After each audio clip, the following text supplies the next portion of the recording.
Wait, drinks next. There's cookies in the freezer. This week. I'm already so sweet. Okay, it's recording. Perfect. All right. Wonderful. I'm going to call to order the regular council meeting of Wednesday, July 23rd, 2025. I'd like to start this meeting off in a good way by acknowledging that we're gathered on the Treaty 8 First Nations territory in the long-standing presence of the elders and the ancestors of Treaty 8. And through this acknowledgement, we extend recognition and respect to the BC Treaty 8 First Nations and all those who call the Peace Country home. Item number 3, move that council adopts the agenda for the July 23rd, 2025 regular council meeting. Can I get a seconder? Second. Seconded by Councillor Johnston. Discussion regarding tonight's agenda? Yes? Before we get to item 3.1, I'd like to refer to the next regular council meeting, as Councillor Rabel and I were not present. You mean 4.1? Yeah, 3.1. 3.1. 4.1. No, it's July 6th. The one that Is that the one we That was accepted? last That was week. just last week. Oh, never That mind. was last week. I'm tired. No worries. I All right. withdraw my motion. Oh, okay. Nobody seconded, so I withdraw anything. All right, I call the question. All those in favor? That is adopted. Thank you. Moving on to item number 4.1, that council adopts the minutes from the committee of the whole meeting held on July 16th, 2025. Can I get a seconder? Seconded by Councillor Johnston. Discussion regarding the minutes?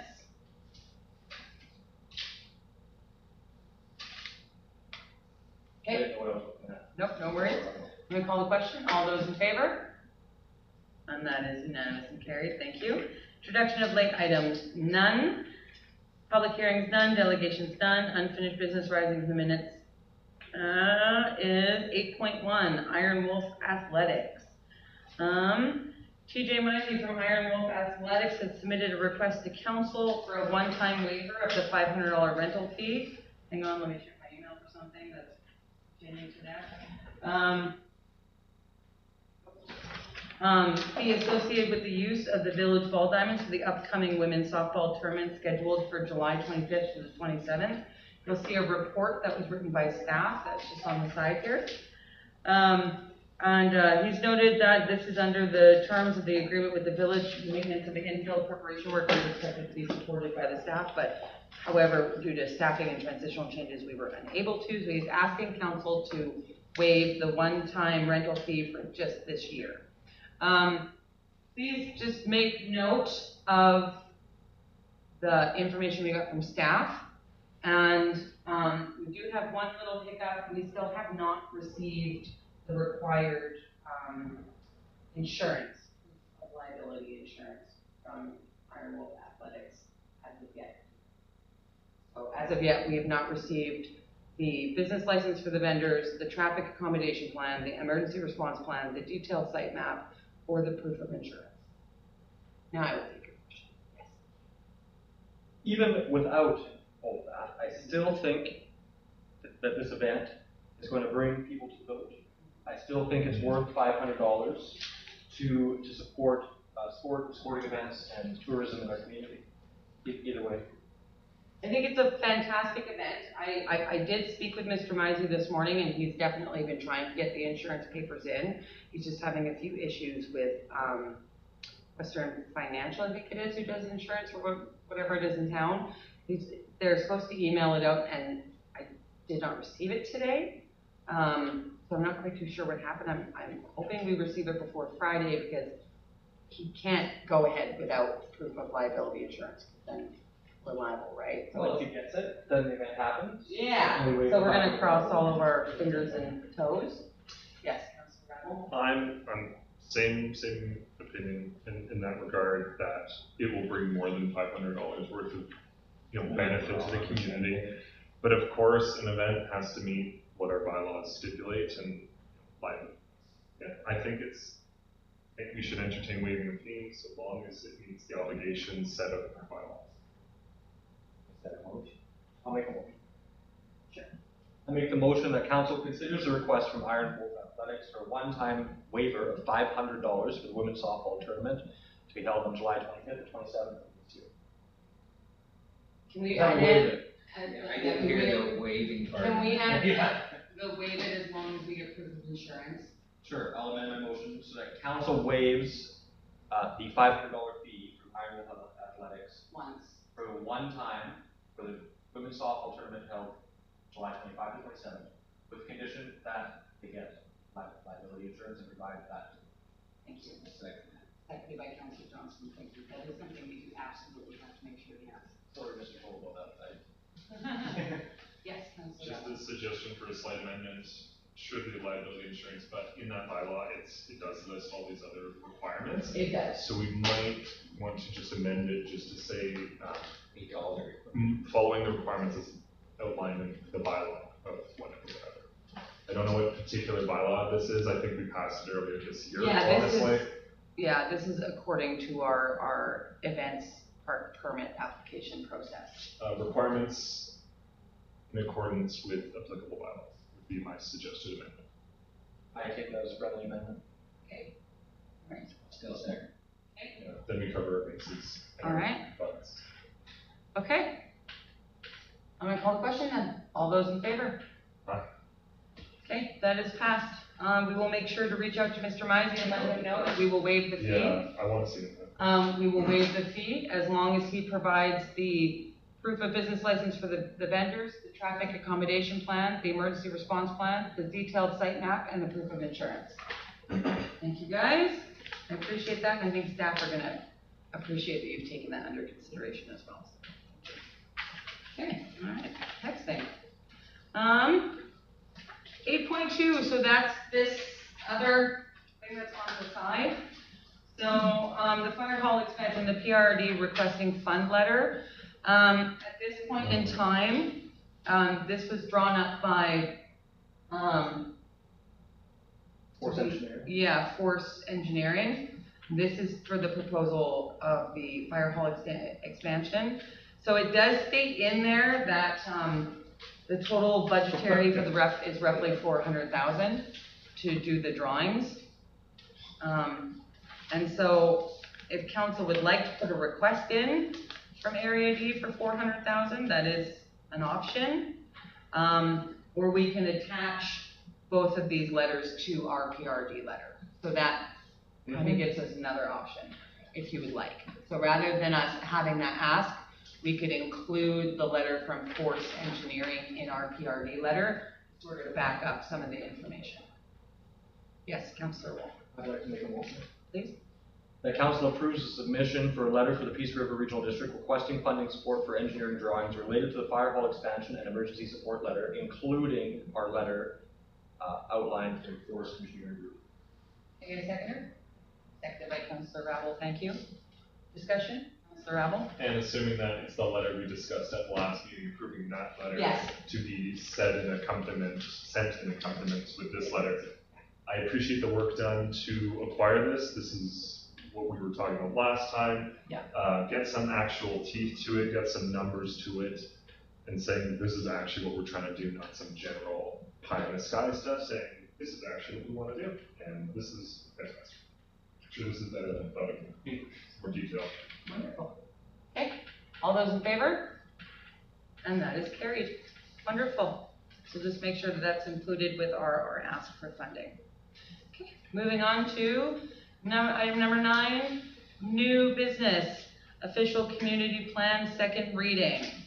I'd like to put this on the floor for discussion. Can I get a seconder? Seconded by Councillor Johnston.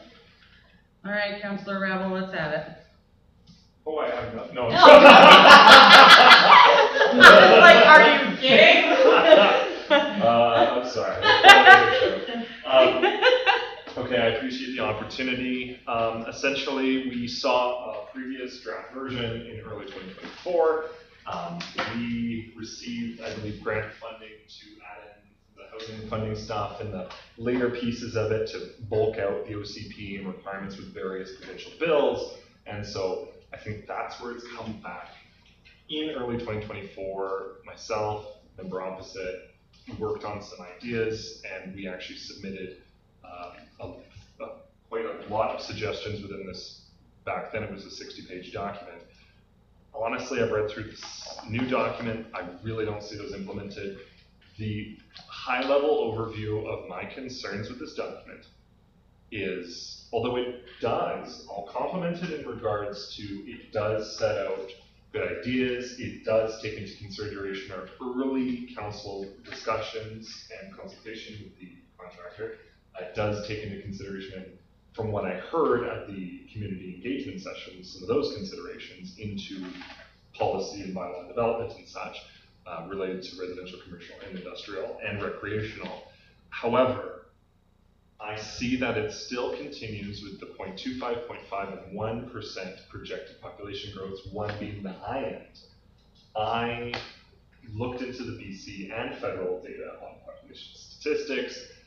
Statistics is something that you can slice and dice in a lot of varied ways.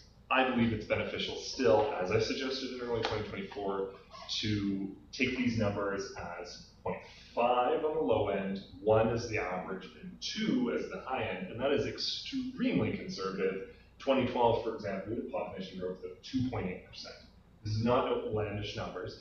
I believe that underestimating our population growth projection numbers, and this is a high end. This isn't even going from 1 to 2% is the difference of a house or two. You know, it's not extraordinary. It sets us up to potentially dissuade development.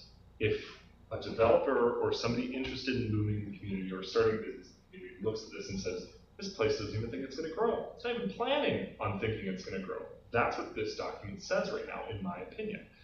I think it's essential to at least just expand those numbers slightly. That involves a couple of different calculations, because those calculations, that assumption made of those statistics then flow through the document through a variety of different pages. It's around the 12 to 17 page mark. Anyways, it flows through there. That's a big issue I have with it, because it actually, the initial foundation that that assumption makes sets up an assumption that will really see no growth in the future, or very extremely limited growth. I think that's bad policy management. I think that's poor planning. I think that sets us up to not be ready if there is some sort of population increase in the future. That's a critical piece there. So that's my suggestion on that end. Just simply boost those numbers very slightly. Nothing crazy. There's make that motion. No, hang on, I'd like to hear. All my ramblings. Then there's the other piece where I still see, it was 22 in the second. Anyways, residential, it's still talking about these darn parking requirements. I honestly think instead we should, because it talks about parking requirements. This is on page 22? Well, this was in the old one. So if I may just briefly find myself. Please do. Two documents, because they added in new stuff. Let's just have to.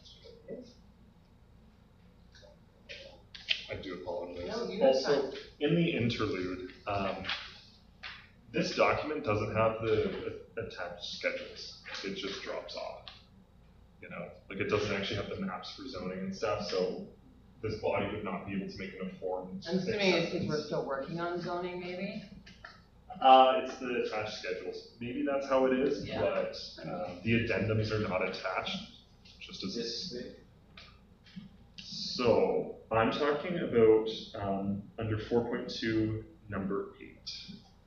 That's where I'm trying to get to.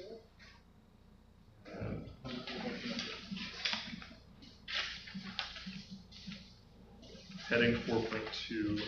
So page 30 in the new document? Yes. Are you talking encourage required parking areas for multi-unit residential development to include crime prevention through environmental design principles? Yeah. In design and construction? Yeah, that's what I'm getting at.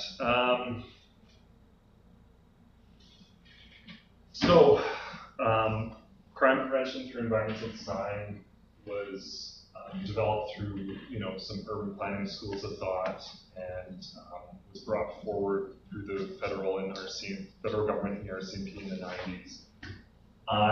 In my opinion, the specific not only the parking requirements thing, I really think that's an absolute burden to commercial enterprise and to residential, especially home-based businesses. I think we should actually have a clear statement that says we will work to eliminate parking requirements except for those with particular commercial uses. I think parking requirements are a thing of the past. They result in swaths of parking. They result in ridiculous setbacks that create involvement communities. I think it's a really bad start on that. With crime prevention through environmental design, my opinion on those theories, yes, there are some advantageous things like maintenance, broken windows theories, if you maintain it, people are less likely to disrespect it, that makes sense. But the pieces and elements of it, because this is generally a broadly referring to a theory that I believe generates bleak, dystopian, and panopticon-like spaces where they're intentionally, specifically refer to a 1998 document from the RCMP and the federal government published about this design theory. For example, it explicitly states that you should avoid the use of exterior covered areas to prevent loitering. Like, what a terrible idea. What a terrible community that would be. Prevent shrubbery so that criminals can't hide in the bush, literally. Like, that is something that you'll find through residential and commercial and industrial parts of this document. I think it should be struck completely. Referring to that theory, sure, there are valuable pieces to it, as any reasonable theory has, but there's other aspects of it that create these continuous communities that are the same cookie cutter, beige, fearful, sterile environments, and that's not what I want to see in this community. So that's one piece there, and then just to keep flowing with what this discussion's about. For example, so 25 in the old, so this would be 4.4, number 2 under policies. There's kind of an absurdist reference to, like a circular reasoning reference. So in 2, explore with businesses and property owners the possibility of consolidating uses and or parcels to more effectively and efficiently use limited industrial land and possibly free up additional industrial parcels within the village's boundary.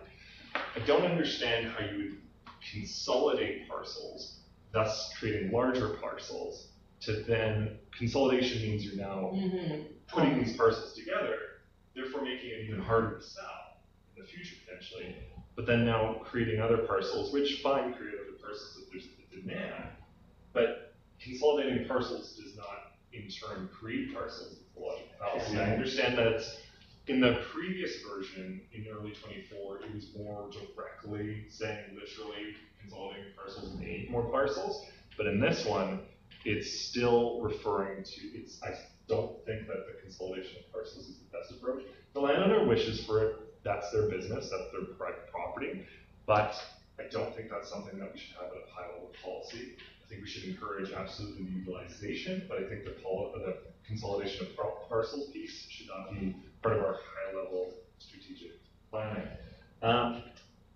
Honestly, throughout it, it feels as though it's honestly, with the new housing piece, it feels as though it's not really suggesting that we should develop anything. Really, like, we shouldn't add any new housing, we have no need for it, the population growth is going to be so limited. This is a very bleak outlook. And I really don't feel that this will be inspiring to the people that live here. I don't think this is going to inspire investment. I honestly think there are certainly valuable pieces to it, but my argument would be that I am currently in opposition to this because there are so many pieces to this document that would actually dissuade development and investment in this community. So those are just some of So it's mainly the land use plan that, like that section, the land, section 4 that you've got. Oh yeah, that's huge. That's huge. That's what a developer is honestly scrolling online. There are people that we will never meet that have already who might look at this document and just automatically not be interested. There is money that we haven't even seen that has walked past our doorway. That's what I'm talking about. With this document, this screams to a developer, we're not interested, please take your money somewhere else. This screams, please move out of our community. This screams, please help us sterilize this place. That's my, 2 cents on it. Thank you. Councillor Wall? I would like to make a motion. Okay. Oh, I hate whenever you do this. Oh, wait. It's simple.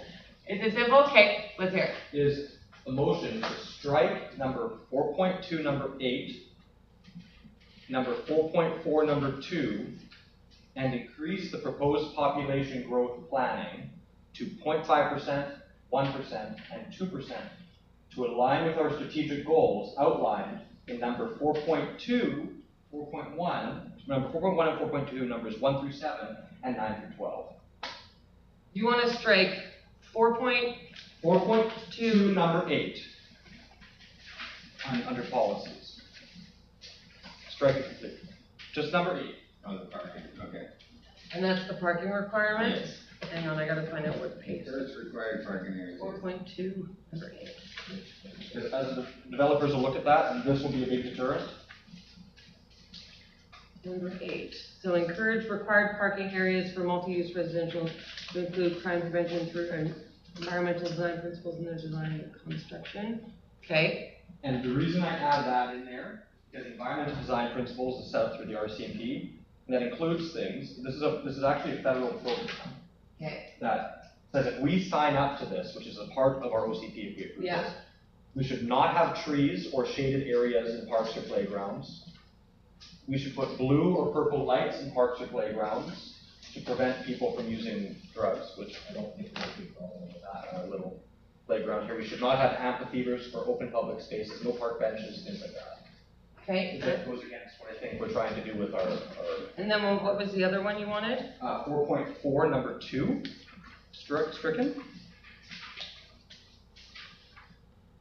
under policies. Oh, explore the business property owner's possibility of consolidation uses and or parcels more effectively. Okay, Because it's a fallacy within itself.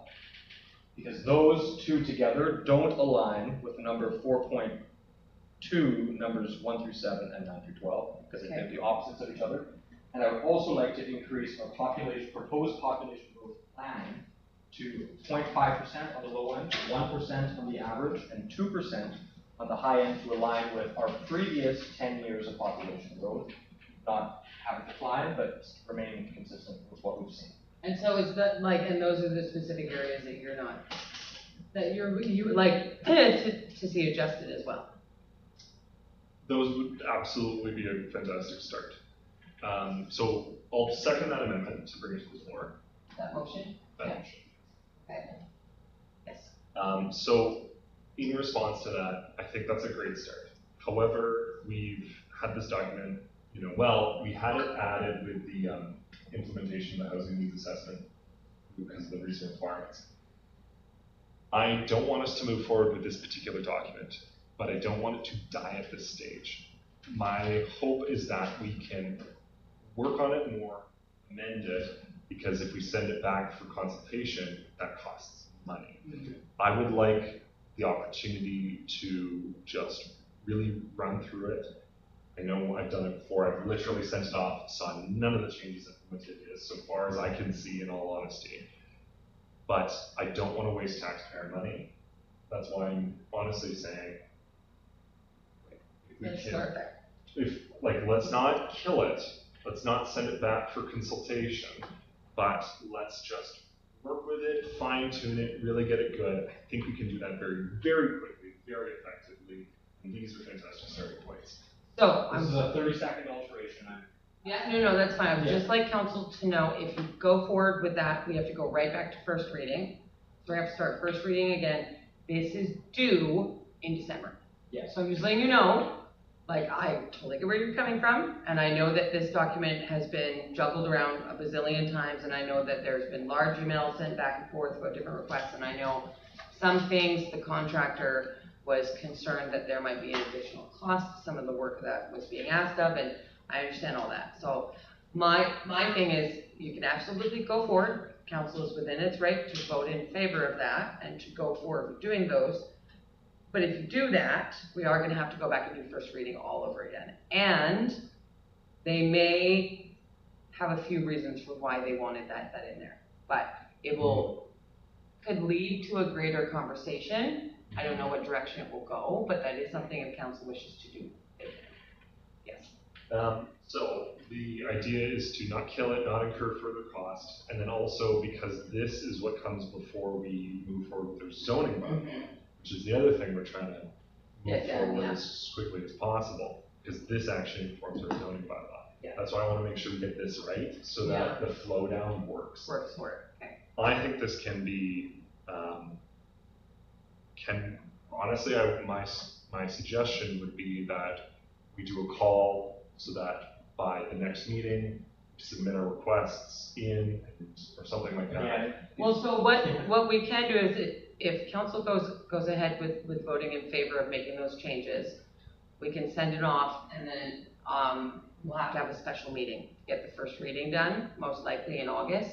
I'll have to schedule one, and then we can do the second reading at the regular council meeting in August, which might catch us up. Those are kind of the options. So that's what we would potentially be looking at doing. Yes. The reason I make this motion, and I want to be very clear on this, is because of the way our system operates. When we do our zoning next, Yeah. our zoning is informed by the official community plan. And Yeah. we've heard from members of the community that they don't want these parking regulations. Yeah. They would like maybe an amphitheater or a covered area and park benches and things like that. And they would like to be able to, be a little bit less restrictive in what they can do on their properties. And this isn't our plan. This is the community's plan. This is the input that we got from the community. And I'm just not seeing that reflected very well in this document with the additions of these points. Okay. I said, that's fine, just we'll have to look at doing a special meeting in August to get the first reading done once that has been put in. And then we'll look at doing the second reading at the regular council meeting in August. That should catch us up. I'm just letting everybody know that would end up being the plan. Because these changes would change the first reading. Yes. And from what document would we be doing the first reading off of? Would it be It would just be these the changes? alterations, yeah, Just these changes? just these changes, Yeah, it yeah. sounds like you want to make more changes. Oh, of course, yes. This could go on until This next could- week's yeah. meeting, right? Yeah. So, I have another motion to make after this. so you're gonna kind of reach some form of happy point, Mm. because at some point in time, we're gonna have to either push Yes, we it have to through. move forward, yes. Yeah. We have to move forward, but this document, as is, could really negatively impact our. Could limit development, and I get what you're saying, I just want you all to be very aware. And we have a provincial requirement, That's right. yes. Okay, so if those changes are put forward, and the first reading comes forward with those changes, that would have to be a special meeting. And, we need to move forward, so there can't, I know you wanna make more, I get it, but there has to be some sort of balance, right? Where we're acknowledging some of the things and we're moving forward with others. And kind of letting some things go. I'm trying to meet you in the middle.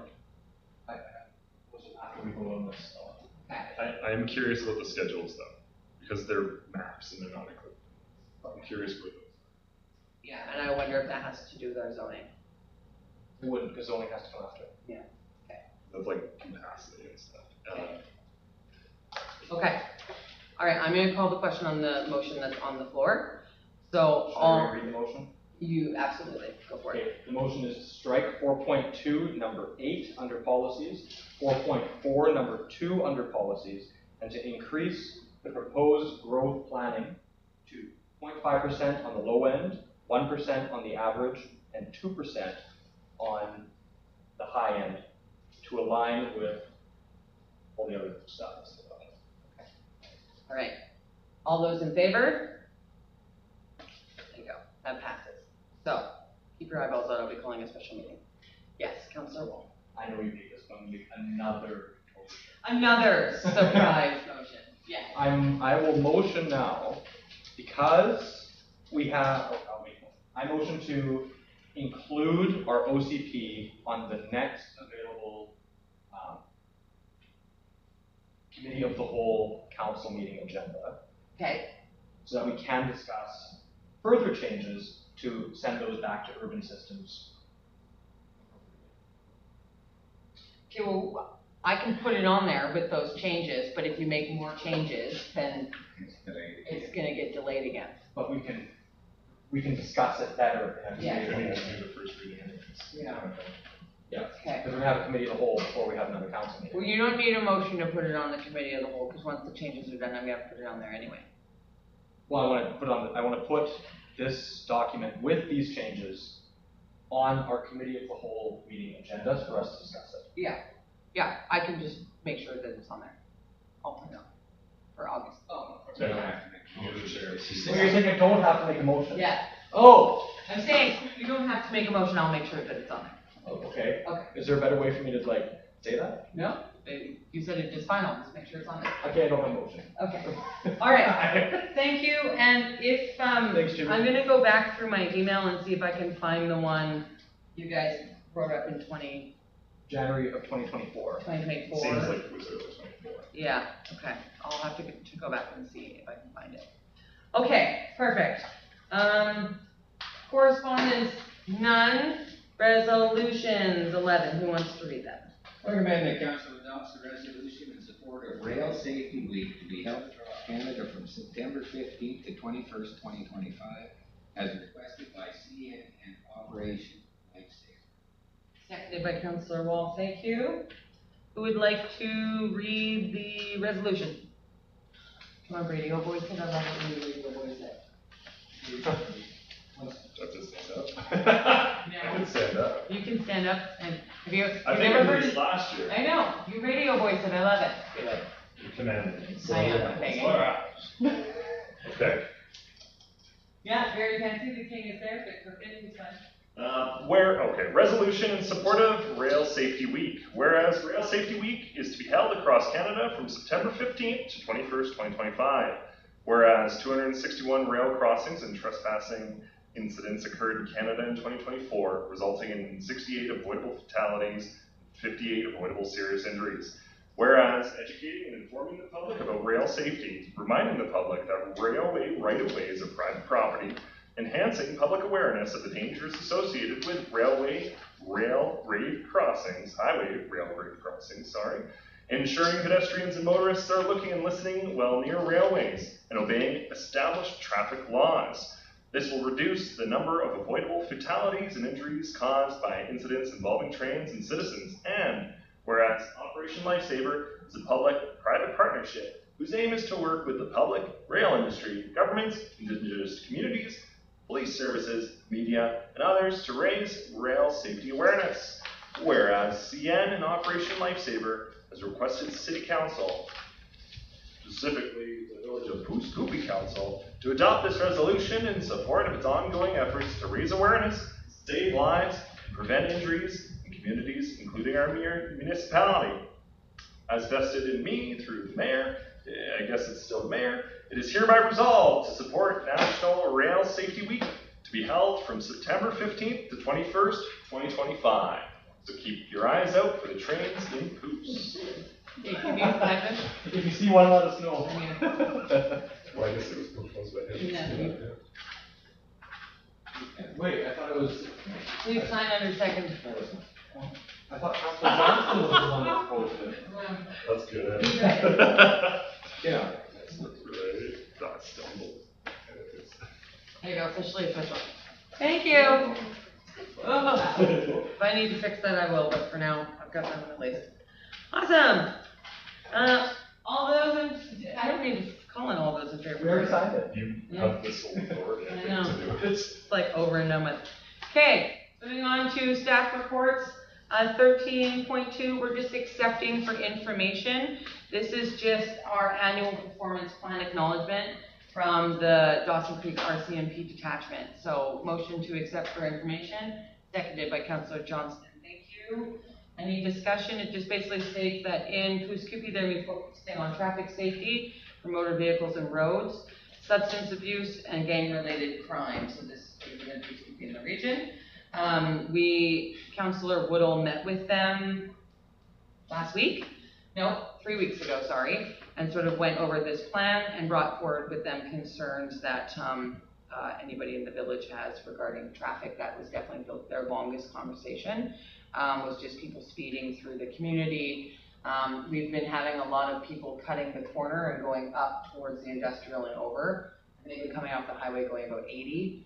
Can we install speed bumps at that? Yeah, that was one of the conversations we had talked about. Another one was sort of extending the corner out, so like they have to slow down to go around. So there's different conversations, but we did make the RCMP aware that that is a issue that's been going on with the residents over there, as well as railway and the area out towards Stokesville by farm there. So they are aware of those 3 areas, and speeders kind of cutting off the highway from there, and have agreed to do more traffic safety and really focusing on that as well.